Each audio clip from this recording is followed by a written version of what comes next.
Students, आज की class में हम लोग प्रश्नावली 6.2 के सवालों को सॉल्व करने वाले हैं। तो चलिए हम लोग क्वेश्चन नंबर 1 पर चलते हैं और देखते हैं क्वेश्चन नंबर 1 में क्या कहा जा रहा है।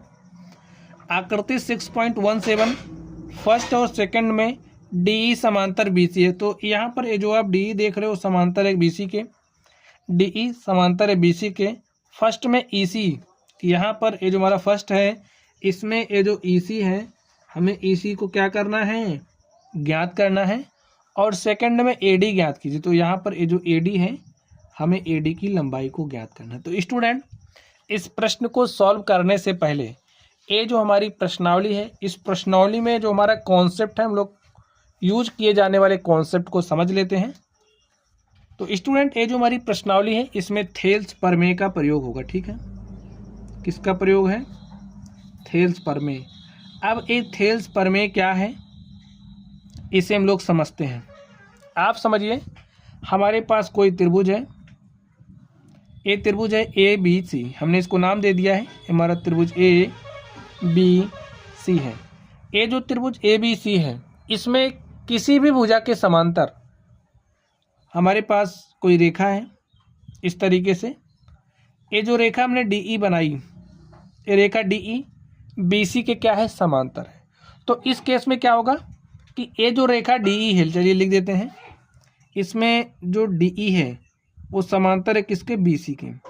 तो ये जो डी ई रेखा आप देख रहे हो, डी काम क्या करेगी, ए बी और ए सी को एक ही अनुपात में विभाजित करती है। ये हमारी थेल्स प्रमेय है, एक ही अनुपात में विभाजित करती है। इसके कहने का मतलब है ए डी और बी डी का जो अनुपात होगा, देखिए ए डी इस तरीके से, ए डी और बी डी का जो अनुपात है वो बराबर होगा किसके, ए और सी के,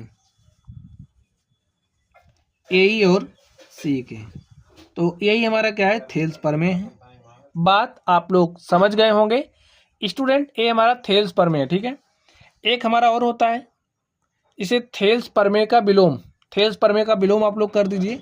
अगर हम कहें कि हमारे पास कोई त्रिभुज है, ये जो त्रिभुज है ए बी सी है, ठीक है, त्रिभुज ए बी सी है, कोई रेखा त्रिभुज के किन्हीं दो भुजाओं को, ठीक है, किन्हीं दो भुजाओं को अगर विभाजित कर रही है समानुपात में, जैसे यहाँ पर ये जो रेखा डी ई है, ए डी ई भुजा ए बी और ए सी को समानुपात में विभाजित कर रही है। समानुपात में विभाजित करने का मतलब क्या है, ये जो ए डी और बी डी का अनुपात है वो बराबर है ए और सी के।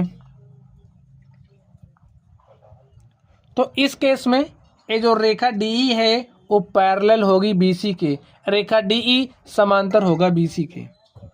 ठीक है, तो जो हमारी रेखा डी ई है वो समांतर हो जाएगी बी सी की। और ये जो हमारी प्रमेय है, एक इसे क्या कहेंगे, थेल्स प्रमेय का विलोम, थेल्स प्रमेय का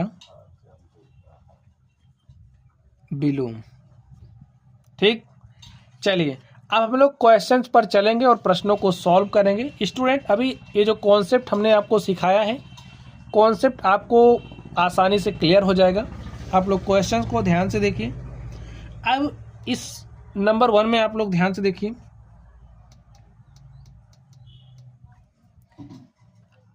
इसमें ये जो डी ई है वो समांतर बी सी है। चलिए हमें जो जो दिया गया हम लोग पहले लिख लेते हैं। हमें दिया है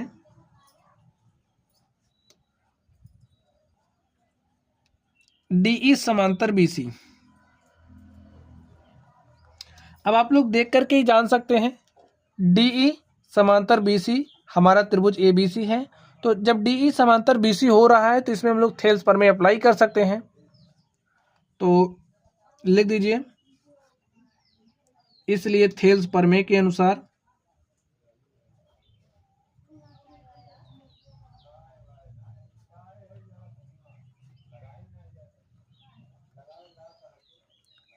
थेल्स प्रमेय के अनुसार क्या हो जाएगा, एडी और बीडी का जो अनुपात है, एडी अपॉन में बीडी बराबर होगा ए ई अपॉन में सी ई के। अब AD का वैल्यू देखिए यहाँ पर दिया है 1.5, तो यहाँ पर हम लोग 1.5 रख देंगे। देखिए BD का मान कितना दिया 3 सेंटीमीटर, तो यहाँ पर आप 3 रख दीजिए। इज इक्वल टू AE का मान 1 दिया है, तो यहाँ पर हमने 1 रखा अपॉन में CE। आप इसको सॉल्व कर लीजिए। देखिए 1.5 से 3 को काटेंगे तो कितना आ जाएगा 2, यहाँ पर 1 आ गया, यहाँ पर 2, तो 1/2 बराबर 1/CE। क्रॉस मल्टीप्लाई करिए, CE को आप इधर भेजिए तो हमारे पास CE इज इक्वल टू हो जाएगा कितना 2, यहाँ पर आएगा तो 2। देखिए चाहे आप CE कहिए या फिर आप EC कहिए, दोनों का मतलब एक ही है, ठीक है। तो यहाँ पर EC इज इक्वल टू क्या हो जाएगा 2। चाहे आप CE कहिए चाहे EC कहिए, कोई दिक्कत नहीं है। तो हमें EC का मान निकालना था, हमने EC निकाल लिया है। चलिए अब हम लोग इस सेकेंड नंबर पर चलते हैं और देखते हैं सेकेंड नंबर का सॉल्यूशन क्या होगा।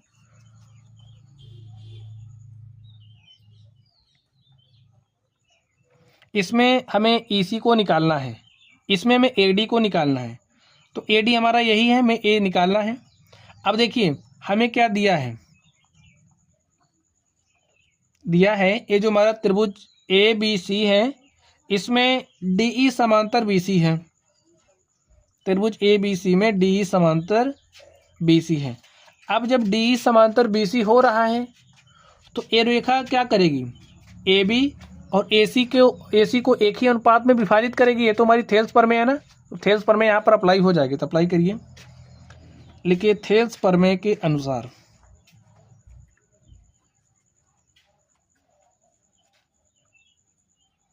थेल्स प्रमेय के अनुसार देखिए AD और BD का जो अनुपात होगा, AD अपॉन में BD, आप लोग AD और अपॉन में D भी कर सकते हो, ठीक है, जैसे भी आपकी मर्जी हो। AD अपॉन में BD is equal to AE upon में CE, ठीक। अब आप लोग मान रखिए AD का मान कितना है, देखिए AD तो हमें निकालना है, तो AD आप ऐसे ही रहने दीजिए। BD कितना है 7.2 है, तो यहाँ पर हम 7.2 रखेंगे। AE का मान 1.8 है और यहाँ पर CE का मान 5.4 है, ठीक। इसको हम लोग करेंगे क्या, हल कर लेते हैं। तो आप इसको ऊपर नीचे 10 से मल्टीप्लाई कर दीजिए, ठीक है। तो हो जाएगा 18/54 और यहाँ पर AD अपॉन में 7.2, 18 के 18, 18 तिहाई 54 और इस 7.2 को उधर भेजिए तो AD इज इक्वल टू हो जाएगा 7.2 अपॉन में 3। सॉल्व कर लीजिए, देखिए क्या आ जाएगा, 3 दूनी 6, 1 7, ये हो गया 12, 3 चौके 12, यही हमारे पास आ गया, ठीक है। तो AD का जो लंबाई है यहाँ पर देखिए, ये जो AD है हमें यही बताना था, तो AD का मान हमारे पास क्या आ गया 2.4 सेंटीमीटर और स्टूडेंट यही हमारा क्या हो गया, आंसर हो गया। तो थेल्स प्रमेय का प्रयोग हम लोग कैसे कर रहे हैं, इस बात को आप लोग समझ पा रहे होंगे।